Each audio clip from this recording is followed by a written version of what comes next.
Y la Corte de Constitucionalidad exhortó al Congreso de la República a revisar el artículo 407N del Código Penal, que se refiere a la pena que debe ser impuesta a quien cometa el delito de financiamiento electoral ilícito. Ese es el tema de la noche. Participe con el hashtag SF Delito Electoral. Pero antes los dejo con la nota.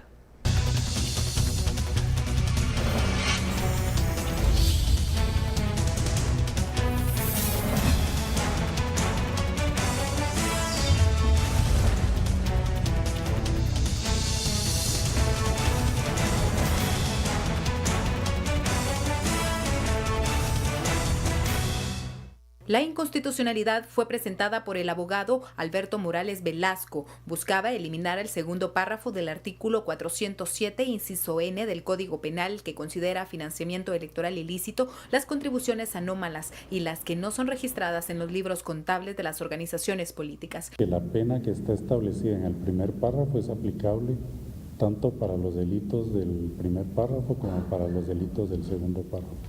Sin embargo, la CC advirtió sobre deficiencias en la norma y exhortó al Congreso de la República a realizar reformas aplicando una pena de menor gravedad al segundo párrafo. En el segundo, tan solo por el hecho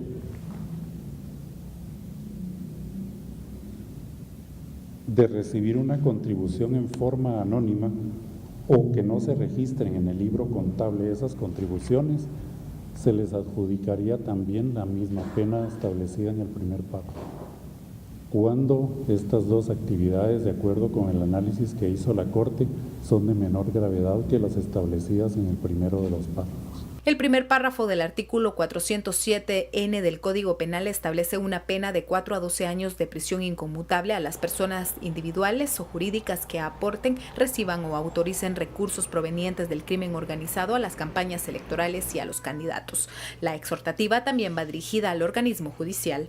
Con el objeto de que en el momento de enjuiciar actividades de las que están descritas como delitos en el segundo párrafo del artículo 407N del Código Penal, en su actividad jurisdiccional tengan en cuenta esa desproporción y esa falta de razonabilidad que la Corte encontró en la estructura de toda la norma.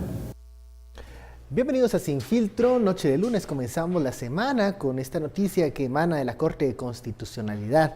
Los magistrados rechazan una acción de inconstitucionalidad presentada en el 2017 por el abogado Alberto Antonio Morales Velasco. Usted ya lo vio en la nota, en donde pues sugería que el segundo párrafo del artículo 407N pues no contenía ningún delito y debería ser declarado inconstitucional. Los magistrados dicen que no, pero anotan deficiencias técnicas en ese artículo. De eso hablaremos esta noche y por eso la etiqueta SF Delito Electoral. Damos la bienvenida a nuestros analistas Daniel Herring y Estuardo Zapeta. Muy buenas noches. Buenas noches. Comenzamos la semana con la Corte de Constitucionalidad. Le dice al Congreso, señores, hay que revisar el Código Penal, este artículo, el 407N, porque hay confusión y hay que separar delitos, hay que especificar una pena para el segundo párrafo del artículo 407N. ¿Qué nos está diciendo la Corte? Pareciera que no le da la razón al abogado que presenta la acción, pero sí le dice al Congreso de la República, trata de legislar mejor, trata de legislar con más tino. ¿Daniel? Sí, es una forma de decirle que tiene razón el abogado, pero que la razón que tiene no es razón, valga la redundancia, de quitarle la pena al delito de financiamiento electoral sin reportar. Solo que aclara y dice, si hay un punto en este amparo que desde luego son delitos de distinta categoría y que tendría que legislar mejor el Congreso. Lo que pasa es que la mala legislación no es razón para quitarle para que esto no sea delito, básicamente. Eso ahora, es lo que muchos estaban a la expectativa si ocurría de que se anula este párrafo, o si la Corte hubiese anulado este párrafo, pues se libra, digamos, varios del delito de financiamiento electoral ilícito. Lo que está diciendo la Corte es, el párrafo primero del 407N es un delito más grave. El segundo, que es no reportar el financiamiento. Claro, no puede tener la misma pena. No debería tener. No debería tener la misma pena. Pero, ojo, los congresistas no especificaron qué pena para ese segundo párrafo. Y entonces la pelotita regresa al Congreso de la República, Estuardo. Y ahí la preocupación es si no van a querer diseñar otra vez un caballo, les va a salir un murciélago, ¿verdad? O algo así, porque el Congreso, pues precisamente es lo que le están diciendo. Ustedes diseñaron mal la norma en términos de cómo fue concebida la norma, pero yo creo que sí, hay que hacer una distinción entre... Aquí son gradaciones de la ley, realmente lo que están diciendo, que es, digamos, un delito más grande, uno menor, que no sería considerado delito, sino que sería falta, y la búsqueda, por supuesto, que este es uno del corazón de las reformas a la ley electoral y de partidos políticos. Y también al Código Penal, ¿verdad? Al Código que permite entonces tipificar qué es y qué no es. Porque esto, si recordamos, esto sí se discutió aquel día cuando todos por lo menos los 113 diputados dijeron perdón, nos equivocamos y dieron marcha atrás en 2 leyes. Hubo un diputado, que yo creo que fue el diputado Conde, que fue el que dijo que iban a votar así, pero que eso no de ninguna manera sí lanzaba también la discusión acerca de cuál va a ser la decisión que se va a tomar en términos de no solamente quién da, quién recibe, quién no pasa la información, que serían cuestiones bien diferentes. Sí podríamos pensar que se están salvando del pecado original, como ya se dijo, del sistema electoral de Guatemala, que es el financiamiento electoral ilícito, pero al mismo tiempo yo creo que la discusión es válida, es buena y es la discusión correcta. Es lógica. Y es lógica. Y es lógica, o sea, pero ahora bien, esto vale para muchísimas cosas en el Código Penal, desde mi perspectiva de ignorante en cuestiones jurídicas. Creo que a veces sí hay un problema a la hora de definir intensidades de delito, vamos a decirlo así. O sea, esta idea de que quien robe lo que robe es igualmente castigable, creo que es muy equivocada. Y hay aberraciones en esa línea, como la de este pobre señor que robó 312 quetzales, creo que era, de una cesta de una iglesia, y además le pusieron el agravante de sacrilegio porque consideraron que la donación era para culto, la ofrenda que estaba en esa cesta era para culto, y creo que la condena es de 12 años de prisión. Digamos, eso también estaría bien que la CC dijese, miren, robar 200 millones de quetzales del erario público no debería ser igual, o robar un banco y 10 millones de quetzales no debería ser igual que robar una cesta de 312 quetzales en una iglesia. Y poner a alguien, eso sí es prisión, mal uso de la prisión. Una desproporcionalidad. Desproporcional completamente, no ayudas en nada, seguramente vas a crear nueva criminalidad que no existía en ese grado de intensidad, y no entiendes el problema que implica que alguien quiera robar 312 quetzales. No has generado ningún beneficio social y has creado un montón de problemas. Creo que en el mismo espíritu, y tienen toda la razón, de un financiamiento electoral que viene dinero directamente del narco, es mucho más grave que un financiamiento electoral que simplemente no se reporta, no se quiere reportar. Y ese es el punto. No es que no debería ser delito lo segundo, solo que no es el mismo tipo de delito y no es la misma gravedad, o siendo el mismo tipo, no es la misma gravedad de delito que el primero. Y que eso tendría que estar especificado en la ley. Estábamos hablando antes que, tal y como está redactado, es un máximo de 12 años, pues reducir sustancialmente a ese segundo tipo de delito una pena mucho menor. En este espacio, durante septiembre, habíamos discutido también este mismo tema, la necesidad y las falencias que tenía ese delito del financiamiento electoral ilícito por la forma como fue legislado, modificado en el 2009, que daban esas ambigüedades. Ahora, ya lo decía Estuardo, Durante septiembre, cuando se retomó este tema, los señores diputados pues no solo incluyeron la necesaria modificación o especificación del segundo párrafo del artículo 407N del Código Penal, sino también incluyeron otro tipo de cosas que después se convirtió en el llamado famoso pacto de corruptos. ¿Cómo vamos a llegar al Congreso de la República para discutir esto de una forma técnica, creo yo? Obviamente no se va a poder estar al margen de la política, pero sin que se metan otros temas, sin que se incluyan otros temas que pueden interpretarse como impunidad con una dedicatoria especial. Sí, mira, ese es un peligro que tenemos que correr. Porque al final los afectados van a ser la gente que quiere participar, ¿verdad? Digamos, mira, si estos que tienen años de estar en el proceso se les van cosas como estas y cometen los errores que están cometiendo, y yo creo, y aquí la lógica es, mire, no se puede castigar lo mismo recibir dinero de fuentes criminales versus no reportar un dinero que posiblemente fue dinero lícito, fue dinero correcto, alguien que quiso apoyar una idea o un grupo político y todo, pero simple y sencillamente no se reportó. Y ahí creo que van a entrar otro montón de temas. Yo creo que la preocupación que abrir ese tema es abrir entonces casi la puerta para que todos entonces ya propongan esto y propongan lo otro y propongan lo otro. Va a ser como casi que el primer referendo que tuvimos de los acuerdos de paz, que eran 13 modificaciones constitucionales y terminamos con 47, 50 al final con las 3 transitorias, ¿verdad? Se quiere decir, o sea, cuando hemos preguntado a abogados, nos dicen aquí no se está beneficiando a nadie porque se está solamente, o la CC está exhortando que se ponga una pena específica para el segundo párrafo del 407.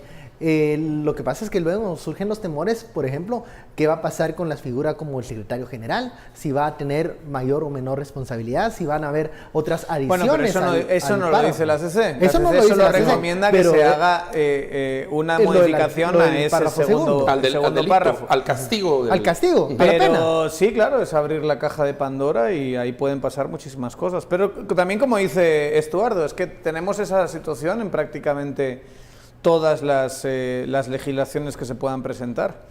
Y es normal que se tenga desconfianza más ante este Congreso y más ante la aberración absoluta e indefendible que supuso el 13 de septiembre y ese intento de urgencia nacional, así por la vía expresa, como tantas otras aberraciones, Odebrecht, Leitigo y demás, para engañar a toda la ciudadanía guatemalteca. Es normal que se genere esa clase de desconfianza.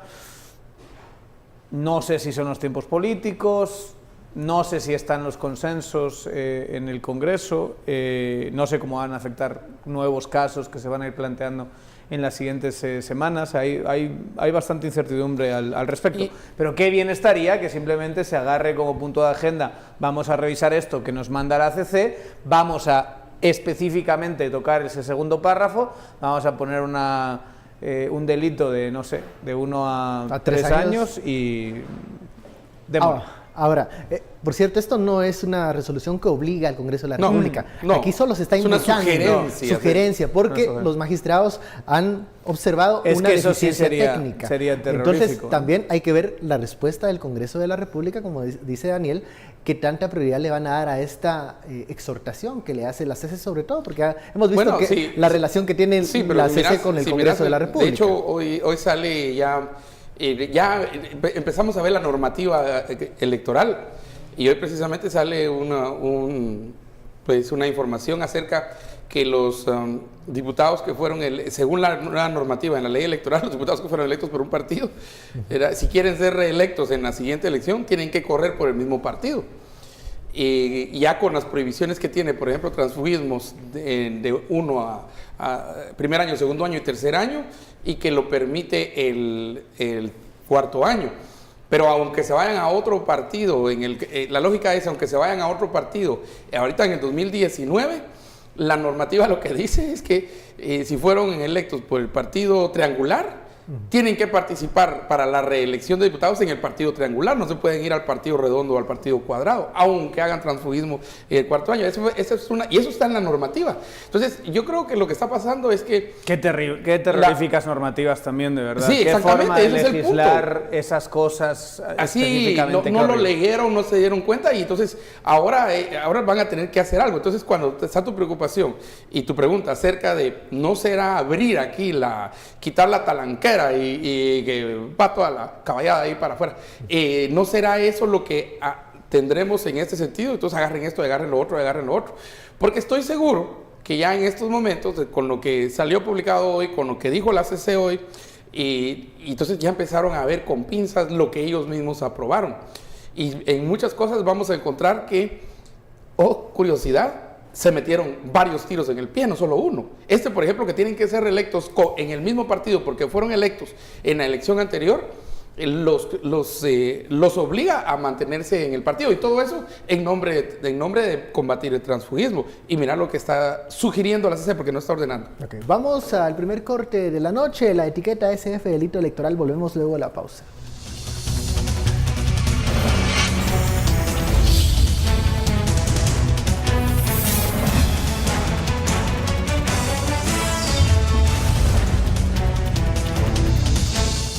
Regresamos a Sin Filtro, la etiqueta de la noche, SF delito electoral. Estamos hablando sobre esta decisión de la Corte de Constitucionalidad. Dicen no a una acción de inconstitucionalidad para el segundo párrafo del artículo 407N del Código Penal referente al financiamiento electoral ilícito.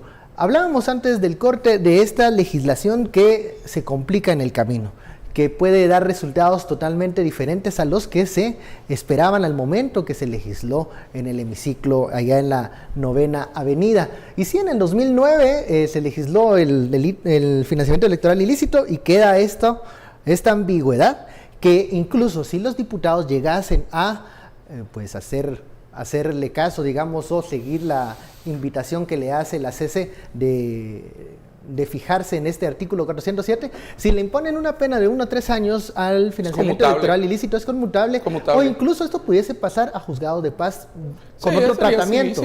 Sería otra.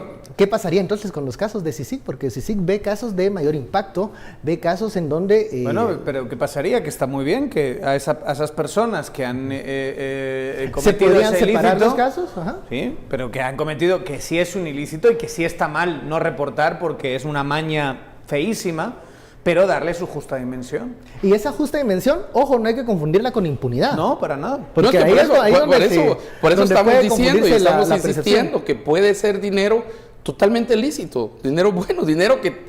¿Cuál es el dinero bueno y totalmente lícito? Es el dinero que puede mostrar origen. Es el dinero que puede decir, mire, este dinero viene de tal empresa y tal empresa lo hizo así. Le seguís la huella del dinero y llegas a pagar sus impuestos y que es una contribución de un individuo, una familia, una empresa, lo que ustedes quieran, a una opción política. No hay ningún problema con eso. La cuestión, ahí el error sería no lo reportar, ¿verdad? Porque hay que reportarlo. Ahora, eso de hecho hasta quitaría carga, porque ahorita parece que todos sea que no lo hayan reportado, o sea, dinero que venga de narcotráfico, o peor, dinero que venga de lo que se robaron por corrupción del Estado, están entrando en el mismo canasto. Esto incluso podría desfogar un poco también el trabajo de la CICIG para que... y dar información, porque en ese proceso se dice, sí, mira, yo se lo di a este, y también ayuda a ver la otra parte. En el caso, por ejemplo, de lo que se sacó de FCN, sí es grave que un partido no te pueda decir, mira, yo saqué dinero de esto. No, es que no tengo las cuentas, no... Eso hay que investigarlo. No, si tú tienes la contraparte que te dice, yo le di, perdón, lo siento, le di sin reportarlo, o no controlé que ellos reportasen como tenían que darlo, ayudaría a que mejorase el caso. O sea, esto no es una desventaja para MP y CICIG, es más bien una ventaja. Igual que lo sería lo que se ha venido comentando tanto de la ley de aceptación de cargos y demás. La idea es tener un mecanismo legal que te permita abrir puertas y generar información a través de dar un incentivo a la gente de que hable. Y mira todo lo que está saliendo ahora en términos de legales, porque digamos la aceptación de cargos es un tema, los cambios a a este artículo en el Código Penal es otro tema. Por ahí empieza a mencionarse el derecho transicional también, ¿verdad? Como otro tema dentro del sistema guatemalteco. Pero yo quería regresar al tema que en el segmento anterior mencioné, y acerca de una prohibición que los diputados aprobaron, y es una prohibición para participar un diputado que quiera ser reelecto por otro partido. La normativa dice que tiene que participar por el partido en el cual fue electo en el periodo anterior. Digamos, los que fueron electos por UNE solo pueden participar por UNE para ser reelectos en el 2019, en las votaciones de 2019. De hecho, en el corte estábamos aquí en una pequeña discusión de si, que algunos dicen que habría sido casi un paso de Cazampulga de la UNE para no dejar que se fuera su gente, pero también entonces sería un error, porque entonces eso no deja que se vaya la gente, pero tampoco permite que venga nueva gente. Entonces ahí hay un problema. Bueno, y le das todo el poder, porque tampoco es un derecho constitucional que te pongan en el número, en la lista electoral donde tú quieres, ¿verdad? Sí. Entonces te obligan a irte con ese partido, entonces ahora eres tú como Secretaría General la que decide. Sí, pues, y entonces, y posiblemente suba el precio de quien quiera ser número 1 en lista o número 2, si no es que tenemos otro sistema de elección, si seguimos con el sistema de listas. Pero el gran problema que surgió aquí, digamos, ya viendo lo que ha dicho la CC y viendo que la legislación es muy deficiente, que no la leen antes de aprobarla, que no la entienden menos los diputados, es que el caso no prevé casos como PP, que ya no existen, o casos de líder. ¿Qué pasa con los diputados, que son bastantes, que fueron electos por líder, cuando líder ya no existe, porque no creo que vaya a participar en el 2019 un partido que se llame líder? ¿Qué pasa en esos casos? O sea, los diputados no pensaron, aprobando esa norma, pensaron que los partidos se iban a mantener, pero resulta que llegamos a 2018 y 2019 ya sin líder y sin PP. Y el FCN casi que lo cancelan, ¿verdad? Y la UNE entró también por esos caminos. Entonces, la pregunta es, ¿qué pasa? Y esto es en otra normativa aprobada también por el Congreso. ¿Qué pasa en aquellos casos en los que el candidato participó por un partido, digamos, participó por un partido líder, fue electo, es diputado ahora, pertenece a otro partido, digamos, se fue al FCN, quiere participar? No puede participar por FCN, porque la normativa dice que tiene que participar en el partido por el cual fue electo, que sería líder, y ahora quiere participar en 2019 y el líder ya no existe. Esos son casos que no estamos previendo. Entonces, estos son solo ejemplos de los adefesios que aprueban ahí en el Congreso. Este es solo ejemplo de lo malo que está la legislación. Y entonces después muchos se quejan y dicen, ¿por qué está interviniendo la CC? ¿Por qué está interviniendo la CC? Mire, disculpe, pero aquí, digamos, todos esos vacíos y todos esos errores en la técnica legislativa, pues alguien los tiene que suplir, y no hay nadie más que la CC en este caso. Sería la Corte, pero aquí es a la CC a la que se le preguntó. A esta habría que preguntarle qué hacemos con diputados que fueron electos en partidos que ya no existen. En situaciones que no estaban previstas. Eso no está previsto. Entonces, ¿cómo salir de este entuerto? En el Congreso de la República será el espacio del debate. Vamos a ver cómo toman también esta invitación que hace la Corte de Constitucionalidad al revisar el párrafo 2 del 407-IN, más los problemas que se van a suscitar ya en 2019 con la reforma electoral.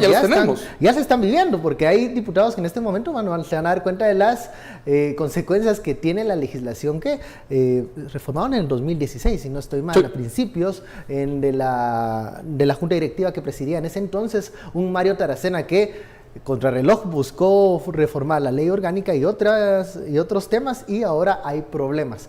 ¿Quién puede liderar estos cambios en el Congreso de la República? ¿Qué articuladores hay en este momento en el Congreso que pueda dejar de lado la polarización y encontrar un consenso necesario para darle forma y encauzar estos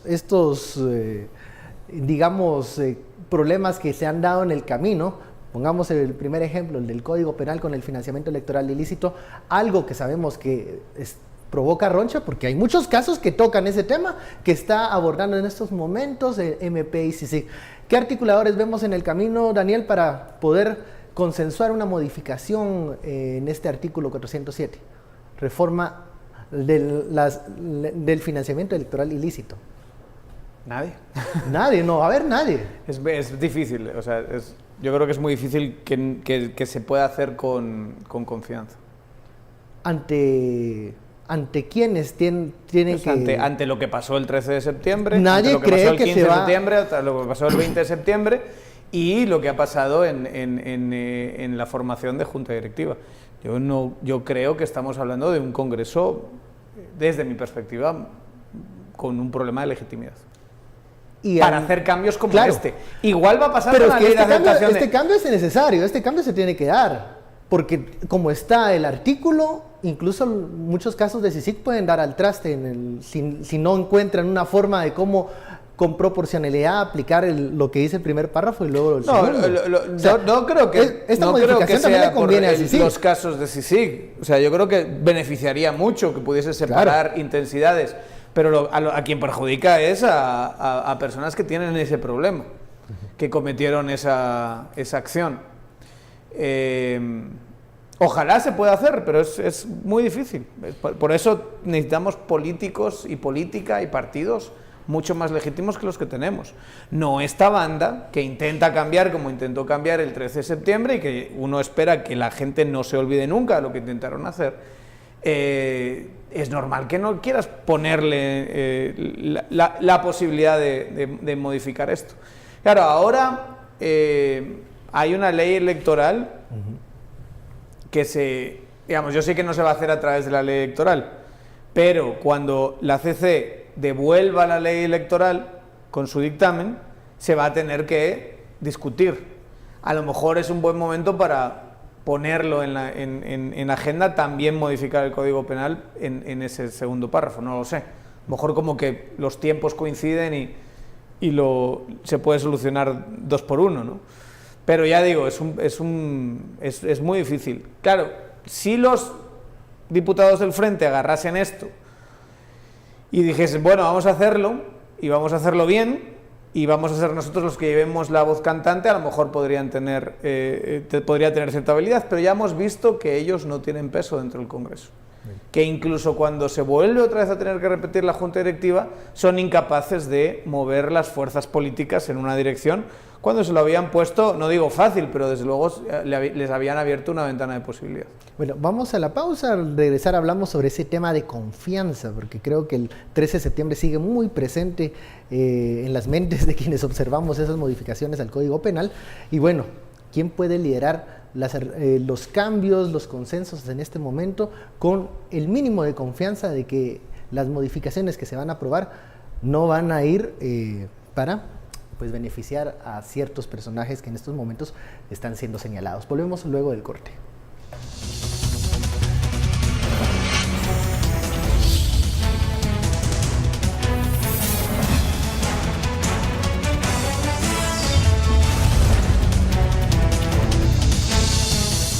Y volvemos a Sin Filtro con la etiqueta SF Delito Electoral. Antes de continuar con el análisis, hacemos un enlace en directo con nuestro director Raúl Sánchez para conocer los temas más importantes de Sin Reservas. Adelante. Gracias, Beike Chin. Esta noche en Sin Reservas, los obispos guatemaltecos vuelven a poner la mano sobre las llagas del país. Tenemos la historia de un joven de 17 años que desarrolló su habilidad de escritor al publicar su primer libro motivacional. Además, un funcionario público nos abre las puertas de su oficina para mostrarnos su pasión por la película La Guerra de las Galaxias. Y al cierre, la muerte tiene una nueva perspectiva con la creación de la línea de productos funerarios ecológicos. Así que quédese en sintonía del mejor canal de Guatemala. Los esperamos. Ahí están los temas más interesantes y relevantes de Sin Reservas al concluir Sin Filtro. Continuamos con el análisis SF Delito Electoral. Ya lo mencionaba Daniel en el bloque anterior, el nivel de confianza está en horas bajas en este momento y pareciera que quien tiene la pelota de su bando quiere meterle gol al equipo contrario. Esa es la situación que estamos viviendo en este momento. ¿Hay alguna oportunidad de diálogo, Estuardo? Algo que sea un término medio, un gana-gana. Sí, yo me quedé pensando en tu pregunta acerca de cuál es la legitimidad que se tiene y si hay alguna posibilidad en el Congreso, si hay liderazgo en el Congreso, porque creo que eso es realmente y legitimidad y liderazgo, las dos L's. Y ahora, en este momento, en realidad no lo tenemos. Pero creo que independientemente que se tenga o no se tenga, estos casos hay que tomarlos. Porque hay que tomarlos. O sea, aquí no es mucha opción. Esperemos que haya legitimidad o esperemos que haya liderazgo. Entonces, creo que una de las técnicas que generalmente se ha utilizado es empezar a revirarlo con la CC. ¿Verdad? Llevarlo a la CC, empezar a... Con el desgaste que eso conlleva también. Sí, pero... Cuando vas a la CC todo el tiempo, y además, cuando esperas que la CC resuelva todo. A la CC a legislar, ¿verdad? Pero... Y el problema de legitimidad, ¿verdad? Sí, pero entonces, ¿qué haces cuando este Congreso, cualquier cosa, y ya estaba leyendo varios de los comentarios, le está lloviendo al Congreso, pero recuerden que aquí se le está enmendando en un caso la plana al Congreso y en el otro se le está diciendo, señores, cometieron un error que al final va a ser contra ustedes mismos, pues. Contraproducente. Y miren, y aquí va más allá de la preocupación, y estoy de acuerdo con Daniel cuando dice que va más allá de la preocupación de MPOCC. Esto va para llevar hacia adelante un proceso en el cual se fortalezca el sistema electoral. Y otra vez, ahí lo que están diciendo es bien sencillo, una cosa es recibir dinero, que alguien se robó pasando por el Estado, ¿verdad? Así es que han millonadas, para financiar entonces un partido político, que es el caso al final y para ponerlo más sencillo, ese es uno de los casos que todavía tiene que probarse, de Valdizón y de Sinibaldi, ¿verdad? Versus alguien que legítimamente dio dinero, lo reportó, está en su contabilidad, todo está transparente desde el punto de vista de la persona que lo dio. El partido lo recibió, pero el partido no lo reportó. Porque aún ahí cabría la pregunta de ¿quién es el culpable ahí? ¿El que dio y lo tiene todo en orden o el que recibió y no lo reportó? ¿Verdad? Y ahí es como esas son las preguntas que tienen que entrar en este proceso. Y yo creo que aquí es el que lo recibió y no lo reportó, o sea, el partido político. Pero el dinero es legítimo, ese es el caso que se está discutiendo aquí. No, el caso del otro tiene su castigo, ya tiene su delito, ¿verdad? No se está diciendo que lo del segundo párrafo sea algo de primera comunión, pero que debe tener su proporcionalidad. Pero es para quien no lo reporta, claro. ¿Ya? Es para el partido político quien no lo reporta el problema. Bueno, y el financista también tiene que hacerse responsable de que por supuesto, ¿no? Si le llegan a reportar, sí, yo le di. Y aquí están todos los papeles y todo, hasta el recibo, ¿verdad? Hasta el recibo del dinero que les di, está todo transparente. Fue el partido que no reportó. Pero una cosa es eso, otra cosa es recibir de cualquier narco, de los Zetas o de lo que sea, dinero o dinero que se robaron del Estado. Eso ya está en el párrafo primero. Ese es otro castigo y ese es para el primero. Ahora, con esto de la Corte de Constitucionalidad, el efecto, ya hablamos de lo jurídico, el Congreso de la República, el efecto político, quién gana, quién pierde, quién queda en este momento empoderado para poder decidir algo, a quién le quitan, las posibilidades con esto del delito del financiamiento electoral ilícito, que hay que especificar la pena. Lo primero es que se declara que no es inconstitucional. O sea, todo en este momento sigue. El intento era entiendo, de abogados que están relacionados con la defensa de determinadas financistas que querían que se declarase inconstitucional para que algunos de sus defendidos pues pudiesen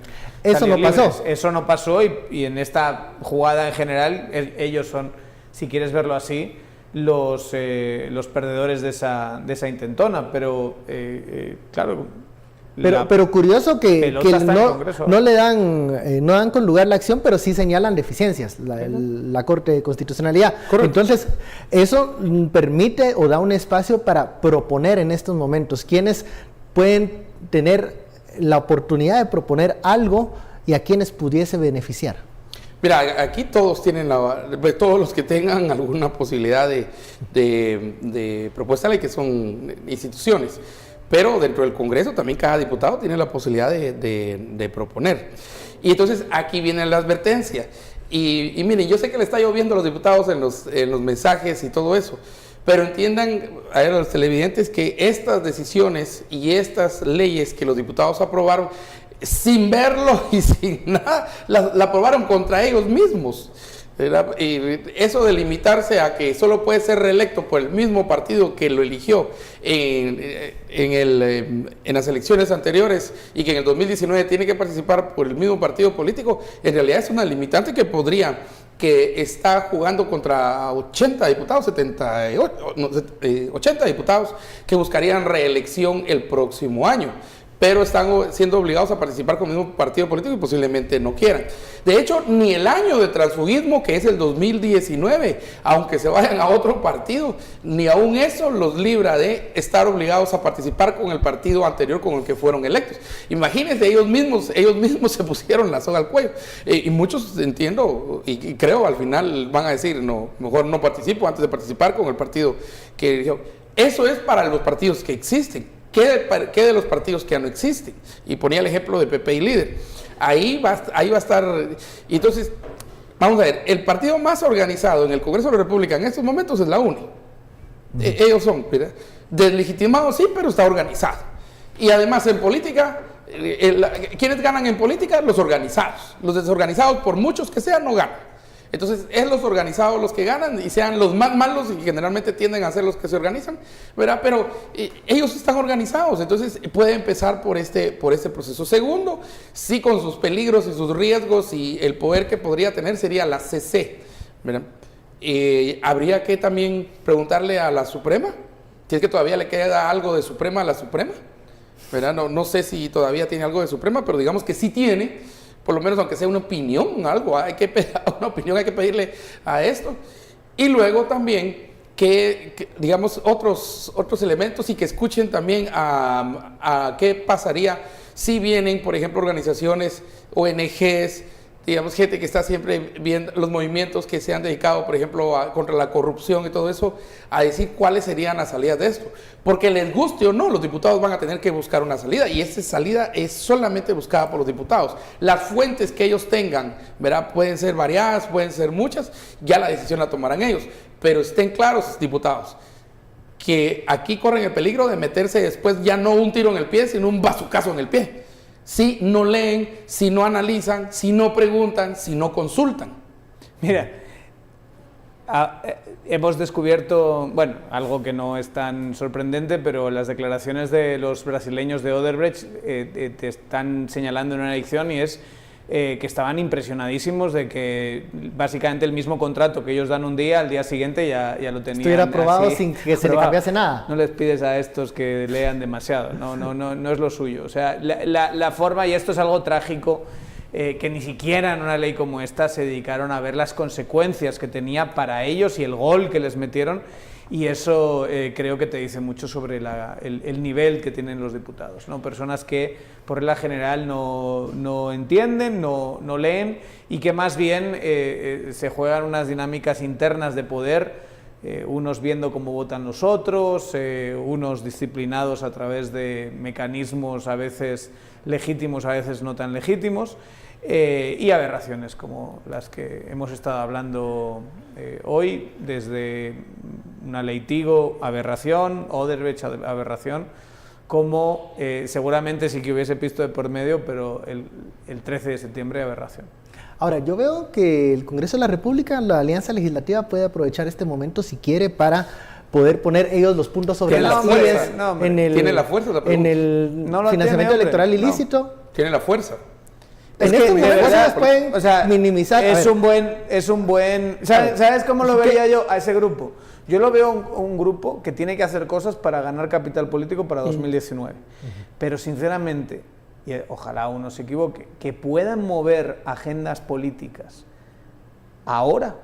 Pero no es ves que no hay forma de por lo menos retomar el debate. Bueno, oportunidades hay todo tipo de oportunidades. De 1 a 3 años pero se ganarían el favor de mucha gente. Esto es como cuando un equipo de primera división está jugando en la Copa del Rey contra un equipo de tercera división.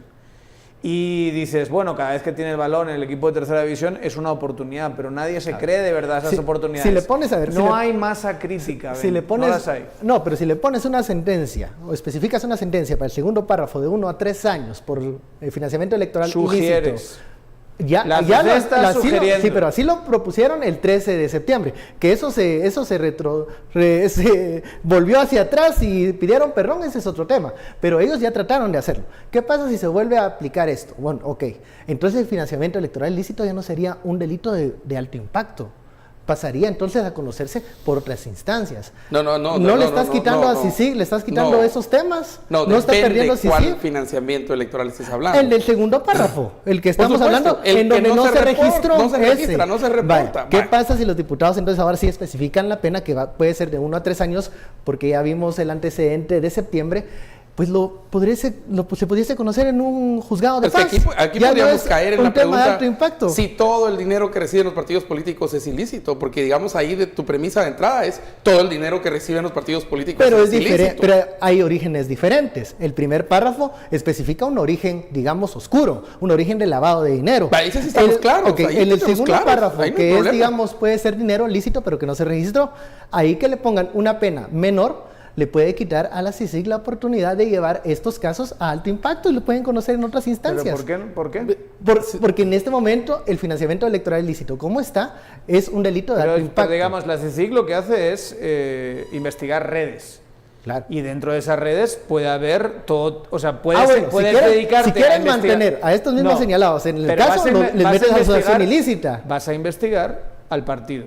Léase FCN. Y el partido de FCN tiene financiamiento electoral reportado, que está muy bien. Pero financiamiento electoral no reportado y hay algunas fondos ahí, le hace, no sé, todo lo que se ha escrito sobre el fantasma supuestamente, que eso ya encajaría dentro del otro. Ya sería el primer Pero párrafo. tú estás investigando como CICIG el financiamiento de FCN, claro que entrarían los otros casos ahí, y esos otros casos te permiten la posibilidad de, porque son penas más bajas, que estén más dispuestos a hablar determinadas personas.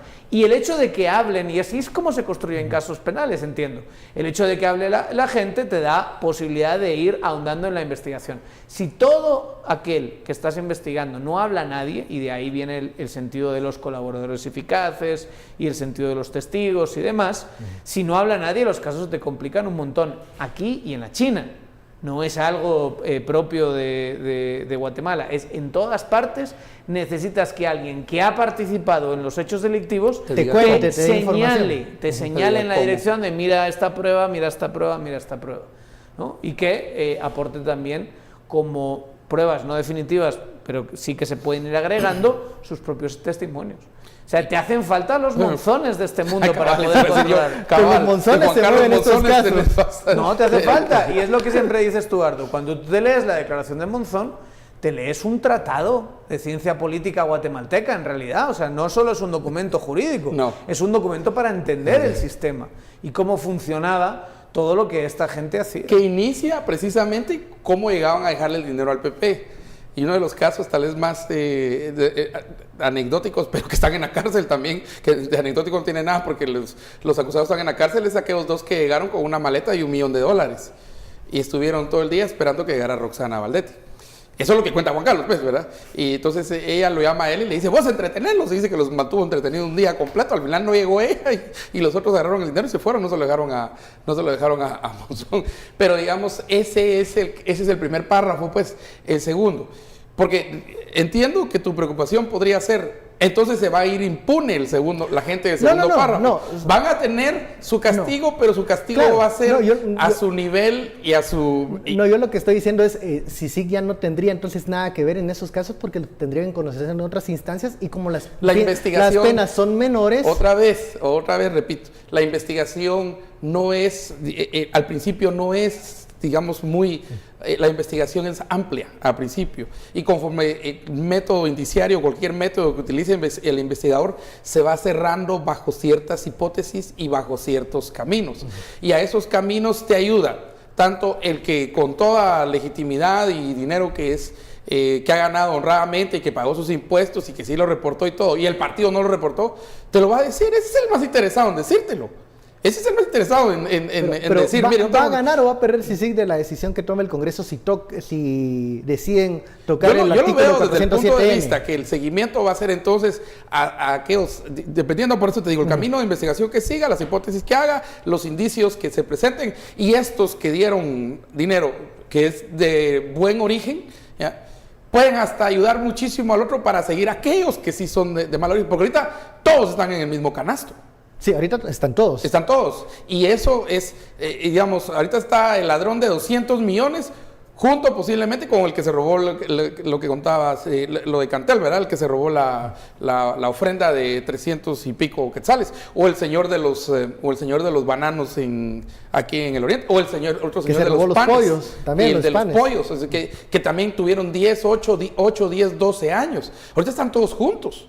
Y es todavía más contradictorio que el que era presidente del Banco de Guatemala, el señor Barquín, dice, soy culpable, entonces nos vamos a ¿cómo se llama?, a proceso abreviado.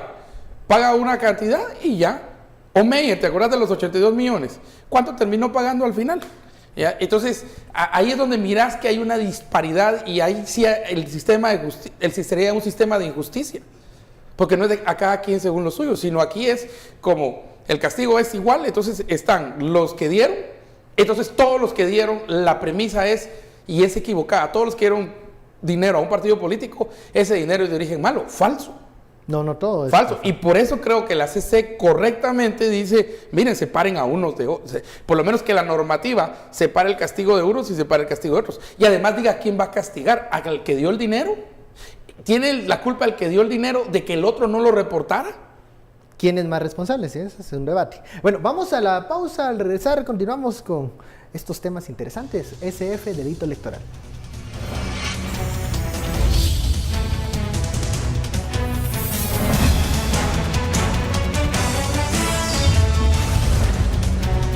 Continuamos con Sin Filtro, la etiqueta SF delito electoral. Este día, Prensa Libre publica una entrevista con el embajador de Estados Unidos, el señor Arriaga, una interesante entrevista en donde da luces del pensamiento y la coyuntura guatemalteca. Él dice, se sigue apoyando la batalla en contra de la corrupción, y también habla de una idea de proceso transicional, de diálogo, de evitar las polarizaciones. ¿Qué lectura hacemos de las palabras del embajador Arriaga? Al parecer sí, la línea es seguir apoyando a la CICIG y al comisionado Iván Velázquez, pero también abre esta ventana de que tienen que ser los guatemaltecos, dice él, quienes se encarguen de encontrar espacios de diálogo para seguir adelante. Todo muy bonito, pero... ¿Qué es? Está diciendo Estados Unidos sigue por aquí. Entonces, yo creo que de hecho el lenguaje es bastante duro y bastante explícito, y ese es el intento que ha estado haciendo el embajador en las últimas 2 semanas. Es como que no tuvo una buena experiencia intentando hacer ver a los diputados en la segunda intentona de junta directiva que tenían que optar por algo un poquito distinto, y está optando por técnicas más estilo Todd Robinson, vamos a decirlo así, para meter presión y dejar una postura fijada muchísimo más clara. Entonces, todo lo que yo creo que tenía siempre claro esa política, y lo hemos dicho muchas veces, es una política consensuada, que puede haber tenido ciertas modificaciones y que puede haber una actitud un poco distinta desde Washington, un Washington que además está en unos líos internos que no tienen nada que ver con Guatemala, pero que quizá debilitan la cadena de mando, pero igualmente la actitud es muy clara, y lo hemos visto, ya lo habíamos hablado la semana pasada, Tylerson y el embajador fijando clarísimamente qué es lo que hay que hacer, o qué es por dónde va a ir Estados Unidos, que todos sabemos que importa mucho en este país. Claro, cuando habla también el embajador, dice que no ve una polarización 50-50 de la población, sino ve que hay grupos que en estos momentos han sido golpeados por las investigaciones en curso de MP y CICIG, pero sí habla de la necesidad de liderar acercamientos entre los diferentes sectores, entre los diferentes actores políticos guatemaltecos. ¿Qué está tratando de decir el embajador Arriaga, Estuardo, con esto de no hay polarización, pero sí es necesario un acercamiento entre los guatemaltecos? Bueno, es sencillo, ¿verdad? Que que todo animal herido va a reaccionar de manera violenta. Eso es realmente lo que está diciendo.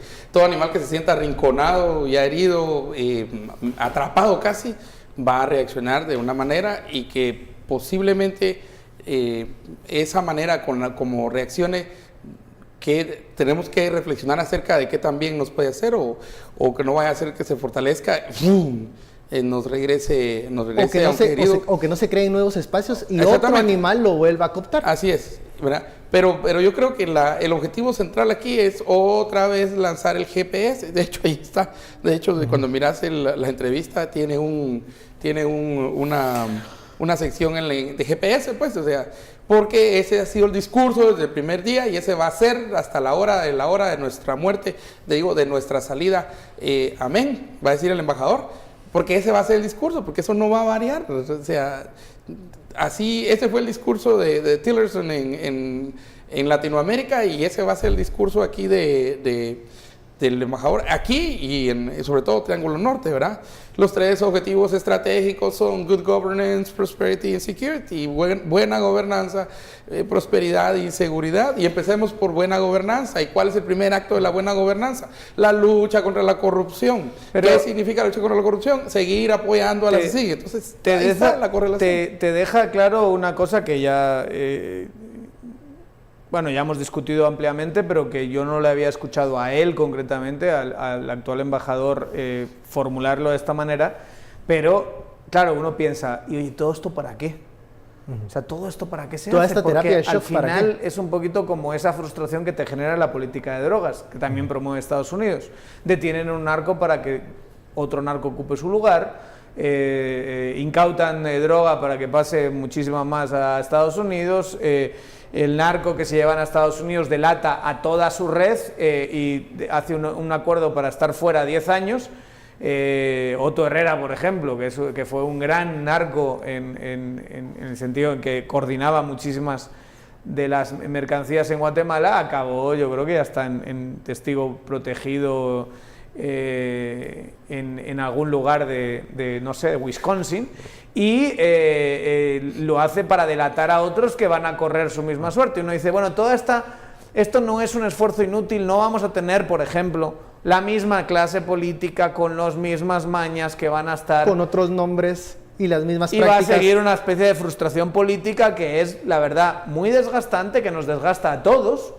A todos. Pero entonces nos está diciendo, nosotros los guatemaltecos busquemos que sea una oportunidad para cambiar. Que sea una oportunidad para cambiar, es lo que está diciendo. Para no repetir. Que esto sirva como una oportunidad para tener algo nuevo para la renovación política. Y yo creo que esa es la lectura adecuada, no la lectura de Estados Unidos, la que tendría que ser de las fuerzas políticas guatemaltecas, que se utilice, que sirva, más que se utilice, que sirva esta coyuntura para que nuevas formas partidarias, para que élites distintas que quieren hacer las cosas de otra manera se puedan posicionar y puedan ganar espacios de poder. Que haya proyectos de poder distintos a el clientelismo sipi-valdizoniano, valdiciano. Y aquí es donde nos topamos con la pared, Daniel. ¿Quién va a liderar esos procesos? Bueno, esa es la pregunta que nos hemos hecho. Esos Pero de un año para acá. es que si mirad, le hacen la misma pregunta al embajador y dice quién debe liderar, quién lo debería liderar, precisamente acerca de los procesos que estás hablando. Y él es claro decir que hay otros actores que creo como que la idea es como que se han hecho un poco para atrás y están en cierta expectativa de qué es lo que va a pasar. Estados Unidos no, eso seguro. Sí, eso no, él está. Eso seguro. Pero lo está liderando igual. O sea, no, pero lo está liderando por ausencia, si acaso, del otro. Pero es que además no lo van a hacer y no quieren hacerlo. Eso también tiene que quedar claro. Hacerlo. Sí, pero es que, mire, hay injerencia.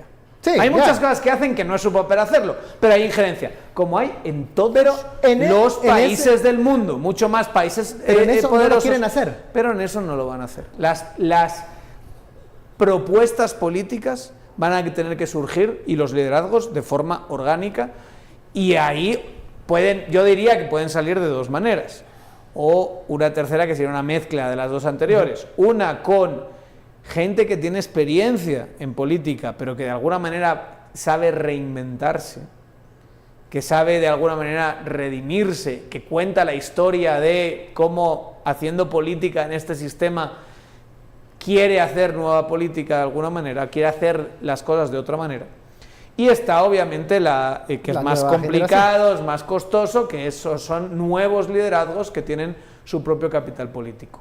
Quieras que no, hay gente hoy por hoy de toda esta tormenta que ha salido que va teniendo su capital político. Okay. Pero hoy por hoy los actores que están en vigencia están diciendo eran mejor los tiempos pasados. ¿Quién dice eso? En el Congreso de la República, Filipao y compañía. Bueno, ya ves. ¿Y a ti qué importa que dice Álvaro, Filipao? su hijo. Pues hay una cosa muy interesante que dice que yo estoy convencido. Lo que pasa es que tenemos un problema. No ha tenido iniciativa. Tenemos un problema de encuestas, pero también dice una cosa que es verdad. Aquí no creo que sea 50-50% de la población, 50 a favor de la lucha contra la corrupción, tal y como está llevando MP5. Y 50 a favor de Filipao. 50 a favor de Filipao. Por favor de su hijo. Yo no creo que sea así. Lo que nos daban las cifras de principios de 2017 es que la aprobación de MP5 estaba en torno al 85%. Y la aprobación de la clase política siempre está en torno de los 20 para abajo. Yo no creo que eso se haya modificado sustancialmente. Hoy podemos tener un MP y CICIG más desgastado, pero que yo creo que en términos generales, que es lo que dice el embajador y creo que tiene razón, en términos generales la gente aprecia el proceso de lucha contra la corrupción que ha habido, que le gustaría un cambio, que le gustaría que tocasen otras estructuras, que le gustaría, pero en términos generales dices, lo que pasó en 2015 me satisface y tenemos que seguir por ese camino haciendo las modificaciones que sean. Eso es una mayoría. Pero aquí dice que el sector privado, la respuesta que él da dice el sector privado es uno de los que puede, que yo siento que la idea se quedó rezagado, o sea, se quedó como qué va a pasar, pero es tiempo entonces que el sector privado que reaccione, salga en un triángulo con sociedad civil, en un triángulo con sector justicia, en el sector privado que yo creo que pueden hacer eso. Y veo confianza, que él está reflejando una confianza en esos nuevos sectores. Se nos acaba el tiempo, Estardo. Daniel, muchísimas gracias a usted, muchas gracias por su sintonía y preferencia. Esto fue Sin Filtro. Feliz noche, nos vemos mañana.